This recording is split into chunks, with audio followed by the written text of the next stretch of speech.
సాయంత్రం వేళ ఈ స్కూల్ మేనేజ్మెంట్ ఎంతో ప్రతిష్టాత్మకంగా స్కూల్ విద్యార్థులందరికీ కూడా చేపట్టినటువంటి ఈ యాన్యువల్ డే ప్రోగ్రాంకి విచ్చేసినటువంటి పేరెంట్స్ అందరికీ మరియు ఈ సాంస్కృతిక కార్యక్రమాల్లో పాల్గొంటున్న వారిని ఆ విధంగా ప్రిపేర్ చేసినటువంటి మీ తల్లిదండ్రులకి మరియు వాళ్ళకి ట్రైనింగ్ ఇచ్చినటువంటి కొరియోగ్రాఫర్స్ అందరికీ కూడా పేరు పేరున ఈ చల్లని సాయంత్రం వేళ నమస్సుమాంజలు తెలుపుతూ నన్ను ఈ చక్కటి కార్యక్రమానికి ఆహ్వానించినందుకు మొదటగా ఈ పాఠశాల యాజమాన్యానికి మరీ ముఖ్యంగా నజీర్ సార్ వాళ్ళకి కూడా వాడపల్లి పోలీస్ తరపు నుంచి యాన్యువల్ డే శుభాకాంక్షలు తెలుపుతూ ఉన్నాం. మీరందరూ కూడా మీ పిల్లలు ఎప్పుడెప్పుడు డ్యాన్స్ కార్యక్రమాలు డిఫరెంట్ సాంస్కృతిక కార్యక్రమాలు చేసే చూద్దామని చెప్పేసి మీరందరూ చాలా ఆతురతగా ఎదురు చూస్తున్నారని నాకు అర్థమవుతూ ఉంది. ఈ మధ్యలో అయిన పానకంలో పుడకలాగా వచ్చిండు, ఈ ఏం చెప్తారు నాయన అని చెప్పేసి తొందరగా అయిపోగొడితే బాగుంటుందని కూడా ఎదురు చూస్తున్నట్టున్నారు. నేను చెప్పాలనుకునే చాలా చిన్న ఒక 10 నిమిషాలు మాట్లాడతా. ఇక్కడ ఉన్నటువంటి పేరెంట్స్ అందరూ కూడా ఎంతో ఎఫర్ట్స్ చేసి తమకున్న దానికంటే ఎక్కువ తమ చేసే కష్టంలో దాదాపు ఒక 60 to 70% మీ పిల్లల యొక్క భవిష్యత్తు మీదనే ఇన్వెస్ట్మెంట్ చేసి వారికి మంచి ఎడ్యుకేషన్ అందించాలని చెప్పేసి తాపత్రయపడుతూ ఉంటాం. అది ప్రైవేట్ స్కూల్ అయి ఉండొచ్చు, వారి యొక్క స్థాయికి తగినట్టు ప్రైవేట్ పాఠశాల అయి ఉండొచ్చు, లేదంటే ప్రభుత్వ పాఠశాలలు అయి ఉండొచ్చు, ఇంకా కార్పొరేట్ స్కూల్స్ అయి ఉండొచ్చు. వీటిలో మనం సంపాదిస్తున్నటువంటి సంపాదనలో దాదాపు అంటే సంవత్సరానికి ఒక 10 లక్షలు సంపాదిస్తే దాదాపు ఒక 5 నుంచి 6 లక్షలు ప్రత్యక్షంగా లేదా పరోక్షంగా మీ పిల్లల యొక్క ఎడ్యుకేషన్ గురించి మీరందరూ కూడా ఖర్చు పెడతా ఉంటారు. అయితే ఇక్కడ ఉన్నటువంటి పేరెంట్స్ అందరూ కూడా, తర్వాత ఇక్కడ ఉన్నటువంటి పిల్లలందరూ కూడా గమనించాల్సింది ఏంటంటే, అసలు ఏంది ఇంత ఖర్చు పెట్టి ఏం చదివిపిస్తాం? స్కూల్స్కు ఒక ప్రైవేట్ స్కూల్కి వెళ్ళినా, ఒక కార్పొరేట్ స్కూల్కి వెళ్ళినా, ఒక గవర్నమెంట్ స్కూల్కి వెళ్ళినా కూడా 5 5 జా 25 ఉంటుంది, అంతే కదా? 5 5 జా 25, కానీ గవర్నమెంట్ స్కూల్ అయితే 20, ప్రైవేట్ స్కూల్ అయితే 25, కార్పొరేట్ స్కూల్ అయితే 30 అవుతుందా? కాదు. ఎక్కడికి వెళ్ళినా 5 5 జా 25 ఉంటుంది. మరి ఎందుకు మనం ఎన్నుకునేటువంటి స్కూల్లో చాయిస్ వెతుకుతాము అంటే, వారికి 5 5 జా 25 తెలియకపోయినా పర్వాలేదు, కానీ 25 ఇయర్స్ ఏజ్ వచ్చేటప్పటికి మాత్రం లైఫ్లో ఒక వాల్యూస్తో సెటిల్ కావాలనే ఒక ఉద్దేశంతో, సమాజంలో ఒక మంచి నడవడికతో, సామాజిక బాధ్యతతో బతకాలనే ఒక ఉద్దేశంతో మనం మంచి స్కూల్ని సెలెక్ట్ చేసుకుంటాం. అంటే మంచి స్కూల్ అంటే ఒక టేబుల్స్, ఒక సబ్జెక్టో నేర్పిస్తే సరిపోదు. నేనేమంటా అంటే, ఒకవేళ మీ పిల్లలు 10th క్లాస్లోనూ ఇంటర్మీడియట్లోనూ ఫెయిల్ అయినా కూడా మీరు బాధపడాల్సిన అవసరం లేదు. కానీ లైఫ్లో ఫెయిల్ అయ్యే విధంగా ఉన్నాడా, లైఫ్ని సక్సెస్ చేసుకునే విధంగా ఉన్నాడా అనేది మాత్రం ఖచ్చితంగా గమనించాలి. మీ పిల్లలు చాలా బుద్ధిగా, చాలా సంస్కారవంతంగా పెద్దలని గౌరవించడం కానివ్వండి, ఇంట్లో పేరెంట్స్ని గౌరవించడం కానివ్వండి, ఇవన్నీ చేసినట్టయితే నీ కొడుకు 10th క్లాస్లో 600కి 60 మార్కులు వచ్చినా కూడా నువ్వు ఫెయిల్ అవ్వాల్సిన అవసరం లేదు. ఒకవేళ నీ కొడుక్కి 600కి, నీ కూతురికి, నీ కొడుక్కి 600కి 550 మార్కులు, 560 మార్కులు, 580 మార్కులు వచ్చినా సరే, అతని కనుక విలువలతో కూడినటువంటి ఎడ్యుకేషన్ మీరు ఇవ్వలేకపోతే, పెద్దల్ని ఏ విధంగా గౌరవించాలో నేర్పకపోతే, గురువులను ఏ విధంగా గౌరవించాలో నేర్పకపోతే, మీకు వచ్చిన మార్కులన్నీ కూడా సున్నార్పణ అవుతాయి. మీ పిల్లలకు వచ్చినటువంటి ఉద్యోగాలన్నీ కూడా అదే విధంగా పోతాయి. కాబట్టి అట్లా కాకుండా మా పిల్లలు కరెక్ట్ చదువుతున్నారా లేదా, మార్కులు వస్తున్నాయా లేదా, పక్కింటోని కంటే మా పిల్లలకి ఎక్కువ మార్కులు వచ్చినాయా లేదా, పక్కింటోనికి కానిస్టేబుల్ జాబ్ వస్తే నా కొడుకు ఎస్ఐ జాబ్ వచ్చిందా, ఇది కాదు కావాల్సింది. మనకు కావాల్సింది ఏంటంటే, కానిస్టేబుల్గా ఉన్నా, ఎస్ఐగా ఉన్నా, అసలు ఏ ఉద్యోగం లేకుండా ఉన్నా సరే నా కొడుకు విలువలతో బతుకుతున్నాడా లేదా, కష్టాలు వచ్చినప్పుడు ఎదుర్కొని మరొకసారి ఆ కష్టం నుంచి గెలిచి బయటకు వచ్చి మళ్ళా లైఫ్ని రీబౌండ్ చేసుకోగలుగుతున్నాడా లేదా, అట్లాంటి కెపాసిటీ బిల్డింగ్ అనేది స్కూల్ లెవెల్లో పిల్లలకు జరుగుతుందా లేదా అనేది పేరెంట్స్ అందరూ కూడా చెక్ చేసుకోవాలి. తర్వాత ఇప్పుడు మారుతున్నటువంటి సమాజంలో ఎట్లా పోతుందంటే పక్కింటి వాళ్ళకంటే ఒక మార్క్ ఎక్కువ వచ్చినా పర్లేదు, కానీ పక్కింటి వాళ్ళకి 599 వచ్చి నీ కొడుకు 598 వచ్చినా పంచాయతీ ఇంట్లో మమ్మీతోటి. అంతే కదా, ఎందుకంటే ఈ మమ్మీలు నీ ఓడు ఎక్కువ నా ఓడు ఎక్కువ పెట్టుకున్న పంతాలు కూడా మళ్ళీ దాని పిల్లల మీదకి రుద్దుతున్నారా లేదా మీరందరూ కూడా? ఇక చూడండి వీళ్ళంతా గట్టిగా చెప్తున్నారు అవునంట, వాళ్ళకి ఎక్కడ లేని ఎనర్జీని బయటికి తీసుకొని చెప్తున్నారు. సో అది కాదు మనకు కావాల్సింది. పక్క ఇంటి పిల్లల కంటే మన పిల్లలు డిసిప్లైన్డ్గా ఉన్నారా లేదా, పక్క ఇంటి పిల్లల కంటే మన పిల్లలు యాక్టివ్గా ఉన్నారా లేదా, గ్రాస్పింగ్ పవర్ ఏ విధంగా ఉంది, ఒక విషయం మీద అవగాహన ఏ విధంగా ఉంది, చుట్టూ ఉన్న సొసైటీ మీద అవగాహన ఏ విధంగా ఉన్నది, అసలు నీ చుట్టూ ఉన్నటువంటి ఇంట్లో ఏం జరుగుతున్నదో కూడా తెలియకుండా పిల్లలు ఈరోజు బతుకుతూ ఉన్నారు. ఎందుకు తెలుసుకోవాలి అంటే పిల్లలు అనేవాళ్ళు చిన్నప్పటి నుంచి కష్టపడాల్సిన అవసరం లేదు, కానీ ఆ కష్టం యొక్క విలువ తెలుసుకునేటట్టు ఉండాలి. ఆ కష్టాన్ని నువ్వు ఫేస్ చేయాల్సి వచ్చిన రోజు ఎంత కష్టమైనా సరే నేను ఎదుర్కొంటానేటట్టు ఉండాలి తప్ప ఇట్లాంటి కష్టాన్ని నేను ఎప్పుడు చూడలేదని చెప్పేసి ఆ ప్రాబ్లమ్ని ఫేస్ చేయకుండా వదిలేసే వాళ్ళలాగా ఉండొద్దు. ఈ విధంగా పిల్లల్ని చిన్నప్పటి నుంచి డెవలప్ చేయాలి. ఒకవేళ ఆటలలో ఓడిపోయారు వాళ్ళకి మోటివేట్ చేయాలి, చదువులో ఫెయిల్ అయ్యారు మోటివేట్ చేయాలి. ఇదంతా బాధ్యత ఎవరికి ఉంటుంది అంటే పేరెంట్స్కి ఉంటుంది, టీచర్స్కి ఉంటుంది.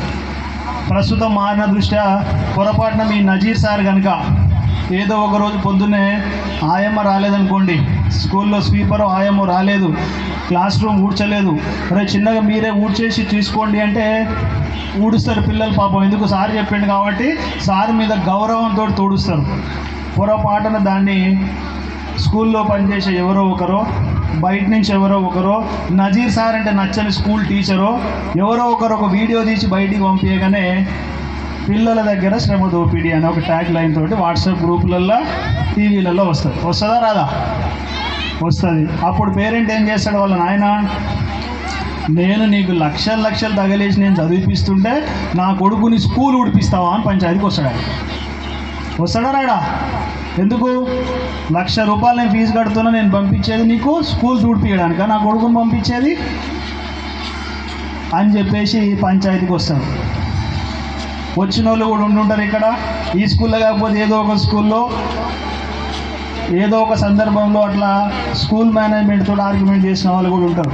కానీ ఇది మీరు ఏ ఉద్దేశంతో చేస్తారో నాకైతే తెలియదు, కానీ మీరు చేసినప్పుడు మీ బాబు లేదా మీ పాప దాన్ని చూసి ఏం నేర్చుకుంటారు అంటే ఓకే స్కూల్ టీచర్ తోటి స్కూల్ మేనేజ్మెంట్ తోటి గొడవ పడి మన హీరోయిజం ఎంత చూపిస్తే మనమంతా హీరో లెక్క బయటకు వచ్చినట్టు అని నేర్చుకుంటారు. అంతే కదా, అదే నేర్చుకుంటారు. ఎందుకంటే మీరు గమనించండి, ఒక బాబు వాళ్ళ తల్లి ఏ విధంగా మాట్లాడితే మాటలు నేర్చుకున్న తర్వాత 4-5 సంవత్సరాలు వచ్చేటప్పటికి ఆ పిల్లోడు కూడా అదే విధంగా మాట్లాడుతాడు. ఆ మదర్ కనుక చిరాగ్గా మాట్లాడింది అనుకోండి, పిల్లలు కూడా చిరాగ్గానే మాట్లాడతారు. మదర్ కనుక చాలా ఓపికతో నిదానంగా లో వాయిస్లో మాట్లాడే మదర్ ఉంటే, లో వాయిస్లో మాట్లాడే ఫాదర్ ఉంటే పిల్లలు కూడా అదే విధంగా మాట్లాడతారు. ఎందుకు అంటే ఆ 3 to 5 years ఏజ్లో ఎదిగేటువంటి పిల్లలు తల్లిని తండ్రిని చూసి పెరుగుతారు. తల్లి తండ్రి ఏం చేస్తే దాన్ని అన్వయించుకుంటారు, వాళ్ళు దాన్ని చేయాలని చూస్తారు. అంటే a father is a real hero of a children. ఆ ఫాదర్ ఏది చేస్తే పిల్లలు అదే. మా హీరో ఎవరు అంటే మా నాన్ననే చెప్తారు కదా అందరూ, అంతే కదా. కాబట్టి మీ ఫాదర్ ఏం చేస్తే మీరు కూడా అదే చేయాలి. సో ఈరోజు మీ ఫాదర్ వచ్చి స్కూల్ మేనేజ్మెంట్తో మా పిల్లోడితో ఊడిపిస్తావా అని చెప్పేసి గొడవ పడితే నెక్స్ట్ డే నువ్వేం చేయాలి? ఏం చేయాలి? మళ్ళీ నజీర్ సార్తో మీరు కూడా అదే గొడవ వేసుకోవాలి. అంతేగాని కనీసము స్వీయ క్రమశిక్షణ అనేది రావాలి. రేపటి రోజు నా భార్య ఇంట్లో ఏమైనా అనారోగ్యంతో ఉన్నా సరే నా కొడుకు ఇల్లు ఊడ్చడం కూడా పాఠశాలలో నేర్పిస్తున్నారు అనే ఒక పాజిటివ్ దృక్పథంతో తీసుకునే పేరెంట్స్ ఈరోజు లేరు. ఎందుకు? ఆయన ₹1,00,000 ఫీజు పే చేస్తున్నాడు, అంతే కదా. ₹1,00,000 ఫీజు ఏం నేర్పించాలి ఆయనకు? ఎంతసేపటికి టేబుల్స్ నేర్పించాలి, సైన్స్ సోషల్లో ఏ సబ్జెక్ట్ ఉంటే ఆ సబ్జెక్టే నేర్పించాలి తప్ప కష్టకాలంలో బతికేటువంటి లక్షణాలని పిల్లలకు నేర్పిస్తే పేరెంట్ ఒప్పుకోవట్లేడు. మరి అది ఎవరు నేర్పించాలి సార్? ఇంటికి పోతే మీరు చెప్పండి, ఇంతమంది పేరెంట్స్ ఉన్నారు కదా, మీ పిల్లలకు ఒకసారి ఇక్కడ ఉన్న గిన్నె తీసి అక్కడ పెట్టమని చెప్తే ఎంతమంది చేస్తారు? ఒకసారి చేతులు లేపటం చూస్తా. పిల్లలు కాదు, పేరెంట్స్ చెప్పాలి. మా పిల్లలు చెప్తే ఏ పని చెప్తే ఆ పని టక్కా చేస్తారని ఒక్కరు చేయలేపటం చూస్తారు. ఒక 5-6 లేపిరు అంతే. మరి ఎవరు నేర్పించాలి? ఆ సార్ ఇంకా ఎత్తే ఉన్నాడు. చూద్దాం ఎన్ని రోజులు చేస్తారో మీ పిల్లలు కూడా. ఆ వైట్ షర్ట్ ఆయన బాగా లేపిరు. ఓకే సార్, గమనించినాం. అబ్బా నువ్వేనా? Right okay Lakshman right. So మీ పిల్లలకు సంస్కారం అనేది గురువుల దగ్గరే వస్తుంది. తల్లిదండ్రుల దగ్గర ప్రేమ ఎక్కువ ఉంటుంది. ఇంట్లో తల్లి కొంచెం ప్రేమ ఉంటే తండ్రి కొంచెం కఠినంగా ఉంటాడు. అది కుటుంబం యొక్క బాధ్యత. అట్లా పోతేనే నడుస్తుంది. సేమ్ అట్లనే టీచర్స్ కూడా పిల్లలకు ఏం నేర్పించాలో అది నేర్పిస్తేనే పిల్లలు నేర్చుకుంటారు తప్ప కొన్ని తల్లిదండ్రులు నేర్పిస్తే నేర్చుకునే విషయాలు ఉండవు. అది దృష్టిలో పెట్టుకోకుండా అనవసరమైనటువంటి హీరోయిజాలు చూపించి టీచర్స్ మీద, స్కూల్స్ మీద మీ పిల్లలని మీరే చెడగొట్టుకొని మీ పిల్లలకు మీరే కనపడని శత్రువులుగా తయారవుతున్నారు. భవిష్యత్తులో వాళ్ళు చెడిపోవడానికి మీరే మార్గం వేస్తున్నారు. నేను చెప్పింది ఇది కేవలం చిన్న ఉదాహరణ అంతే. ఇట్లాంటి ఉదాహరణలు ఎన్నో ఎదుర్కోవచ్చు మనం. ఒకవేళ బై మిస్టేక్లో నజీర్ సారే ఉన్నాడు, ఇంటికాడ మేడం ఏదో గొడవ పెట్టుకున్నది, కొద్దిగా కోపంలో వచ్చిండు, వాడు ఎవడో కొంచెం ఇరిటేట్ చేస్తే ఒక 2 దెబ్బలు వేసిండు అనుకోండి, ఏమైపోతుంది? ఏమైనా అవుతుందా? మనం ఇంటికాడ మాత్రం వాడు స్నానం చేసినాడు, బట్టలు చక్కగా వేసుకోకుండా ఈపుల భయ బాధొచ్చు. వాడు సాయంత్రం దాని కాళ్ళు కడుక్కోకుండా తిందామని ప్లేట్ ముట్టుకుంటే భయ బాధొచ్చు. కానీ నజీర్ సార్కి మాత్రం ఆ రైట్ లేదు. ఎందుకు లేదు? ఆయన టీచరే. ఆయన మాకేం రిలేటివ్ అవుతాడా? పిల్లగానికి మామ అవుతాడా? బాబా అవుతాడా? ఏం కాడు కదా. అవుతాడా? అందుకే బాధ వచ్చి తెల్లారొచ్చి మళ్ళీ నజీర్ సార్తో నా కొడుకుని నువ్వు కొడతావా అని చెప్పి పనికిమాలిన యూట్యూబ్ ఛానల్లో సెల్ ఫోన్లు పట్టుకొని బిల్డప్ కొట్టే ఛానల్లో ఎవడో చుట్టాలలో పనికిమాలిన ఉంటాడు. వాడిని తీసుకొని వచ్చి స్కూల్లో ఎంత హంగామా చేయాలో అంత హంగామా చేస్తాం. ఇక అది అయిపోగానే హంగామా చేసిన తర్వాత ఈ ముక్కు పచ్చలారని పిల్లగాళ్ళు 6th to 10th క్లాస్ పిల్లల దగ్గరికి వచ్చి ఆయన ఇట్లా మైక్ పెడతాడు. ఇక మైక్ పెట్టిన పోరగాళ్ళకి ఎక్కలేని ఉత్సాహం వస్తుంది. మా మేడం అట్ట తిడుతుంది, మా సార్ ఇట్ట కొడతాడు. ఇదేనా చూస్తున్న సమాజంలో జరిగేది? కాదా? ఇదే జరుగుతుందా? వేరేమైనా జరుగుతుందా అండి?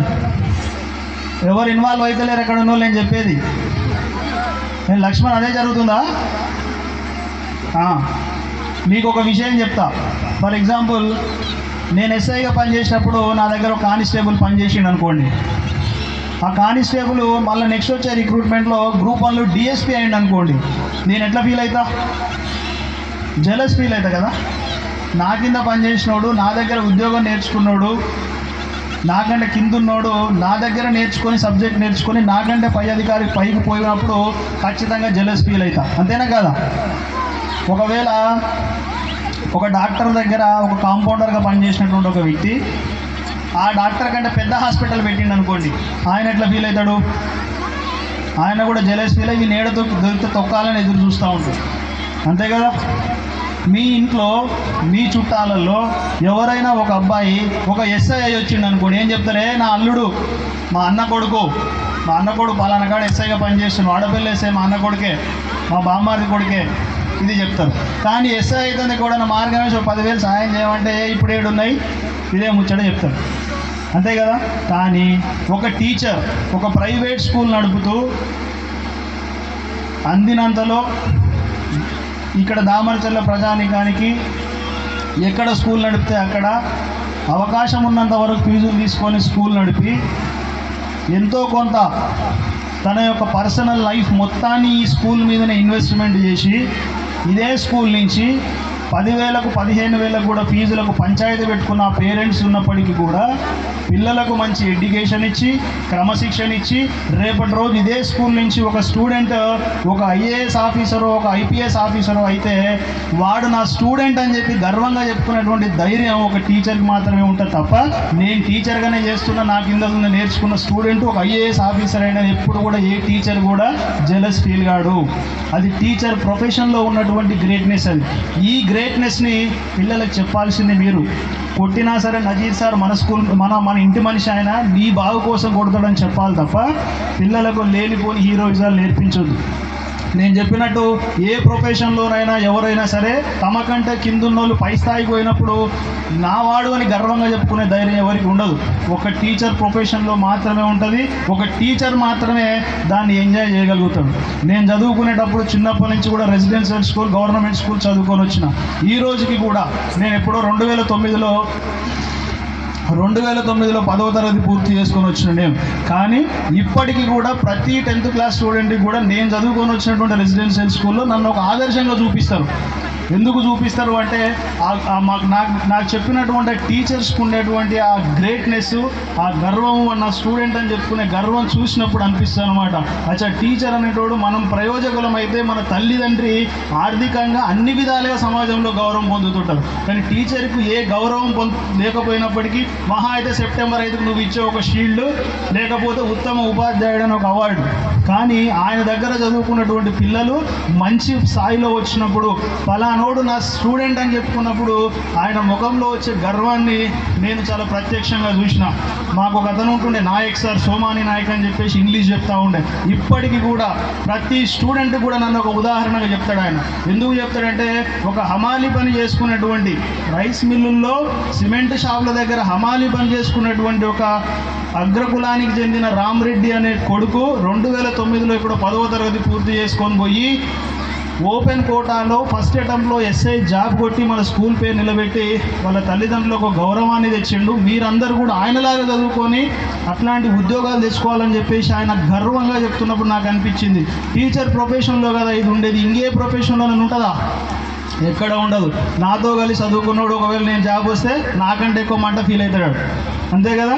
కాబట్టి ఈ పేరెంట్స్ అందరు కూడా మళ్ళొక్కసారి యాన్యువల్ డే సందర్భంగా నేను చెప్పేది ఒకటే, పిల్లలకు ఎప్పుడు కూడా సంస్కారాన్ని నేర్పించండి, విలువల్ని నేర్పించండి, ఓడిపోతే మళ్ళీ లేచే ధైర్యాన్ని కల్పించండి. అంతేగాని 10th క్లాస్లో ఫెయిల్ అయినామని సూసైడ్, ఇంటర్మీడియట్లో మార్కులు తక్కువ వచ్చినాయని సూసైడ్, మన ఫ్రెండ్ మనతో మాట్లాడలేదు, లేకపోతే ప్రేమించిన అమ్మాయి మనల్ని తిరిగి ప్రేమిస్తలేదని సూసైడు, ఇట్లాంటి ధైర్యాలు కాదు. ఎంత పెద్దది వచ్చినా సరే ఆ అమ్మాయి లవ్ చేయకపోతే ఇంకొక అమ్మాయి లవ్ చేస్తుంది లేరా అని చెప్పేసి పేరెంట్స్ ధైర్యాన్ని ఇవ్వగలగాలి. ఇస్తారా లేదా? చూడండి, ఇస్తారా అంటే మీరే ఫస్ట్ సందిగ్ధంలో పడ్డది, తప్ప కరెక్టా అని. అట్లా కాదు. పేరెంట్స్ ఎప్పుడు కూడా పిల్లలకు ఒక ఫ్రెండ్స్ లాగానే ఉండాలా. పేరెంట్స్ ఎప్పుడు కూడా పిల్లలతో ఓపెన్గా మాట్లాడగలగాలి. ఇది చెప్తే మా మమ్మీ కొడతదేమో అనే భయం పిల్లలలో వచ్చింది అంటే you are a failure parent.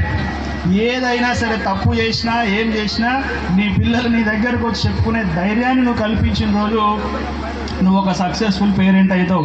నీ కొడుకు ఎస్ఐ అవుతాడా, కానిస్టేబుల్ అవుతాడా, ఐపీఎస్ ఆఫీసర్ అవుతాడా, ఒక బిజినెస్ మ్యాగ్నెట్ అవుతాడా, అబ్రాడ్కి పోయి పెద్ద కంపెనీలో సాఫ్ట్వేర్ కంపెనీ ఓనర్ అవుతాడా, లేకపోతే రాష్ట్రాన్ని పాలించేటువంటి ఒక మంత్రో, ముఖ్యమంత్రో, రాజకీయ నాయకుడు అవుతాడో తెలియదు. కానీ ఏం చేసినా, ఏ ఫీల్డ్లో ఉన్నా సరే ప్రొఫెషనల్ ఎథిక్స్ మెయింటైన్ చేసుకుంటూ ఒక డిసిప్లైన్డ్గా ముందుకు పోయే విధంగా నీ పిల్లల్ని కనుక తీర్చిదిద్దగలిగితే ఆ పిల్లలకు నువ్వు ఇవ్వగలిగిన బంగారు భవిష్యత్తు అదే అవుతుంది.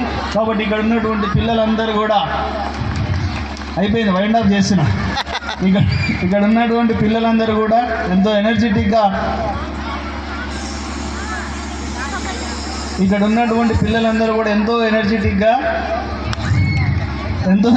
చూస్తాం. ఇక్కడ స్టేజ్ మీద మళ్ళీ చూస్తాం మీ ఎనర్జీని మొత్తాన్ని కూడా. ఉన్నటువంటి పిల్లలందరూ కూడా ఎప్పుడో పసి హృదయాలతోటి, ముసి నవ్వులతోటి ఎప్పుడు జీవితాన్ని అట్లే ఉండాలి. మీరందరూ కూడా ఈ స్కూల్ నుంచి వెళ్తున్నటువంటి 10th క్లాస్ స్టూడెంట్స్ అయి ఉండొచ్చు. భవిష్యత్తులో ఈ స్కూల్ నుంచి పాస్ అవుట్ అయ్యే ప్రతి విద్యార్థి కూడా మీకు జన్మనిచ్చిన తల్లిని ఏ విధంగా గుర్తుపెట్టుకుంటారో, నీకు ఫౌండేషన్ వేసినటువంటి ఈ స్కూల్ని, ఆ ఫౌండేషన్ కల్పించినటువంటి టీచర్స్ను కూడా లైఫ్ లాంగ్ అదే విధంగా గౌరవించాలని మరొకసారి కోరుకుంటూ, లైఫ్లో ఎక్కడికి వెళ్ళినా సరే పోరాట పటిమ అనేది ఉండాలి. పోరాటం నుంచి నేర్చుకోవాలి, ఆ పోరాటం నుంచి ముందుకు పోవాలి. కాబట్టి అందరూ కూడా మంచి ఉద్యోగాల్లో సెటిల్ కావాలని, ప్రొఫెషనల్గా అందరూ బాగా సెటిల్ కావాలని మనస్ఫూర్తిగా మరొకసారి కోరుకుంటూ, మీ యొక్క కార్యక్రమాలు వీక్షించడం కోసం నేను కూడా నిజంగా చాలా వేయి కళ్ళతో ఎదురు చూస్తూ ఉన్నా. ఈ బిజీ లైఫ్లో రోజు గొడవలు, అటు ఇటు పంచాయతీలు, వాడు కొట్టుకుంటూ వీడు ఫోన్ ఇయర్లు వస్తున్నప్పుడు నాకు కూడా కొంచెం రిలాక్సేషన్ కావాలని ఇక్కడికి వచ్చిన మీరు కూడా ఎంత ఎంటర్టైన్ చేస్తారో చూస్తానని చెప్పి మరొకసారి తెలుపుతూ, నన్ను ఇక్కడికి ఆహ్వానించినటువంటి పాఠశాల యాజమాన్యానికి, ఇంతసేపు ఓపికగా ఉన్నటువంటి పేరెంట్స్ అండ్ చిల్డ్రన్ అందరికీ కూడా పేరు పేరున కృతజ్ఞతలు ముగిస్తున్నాను. Thank you.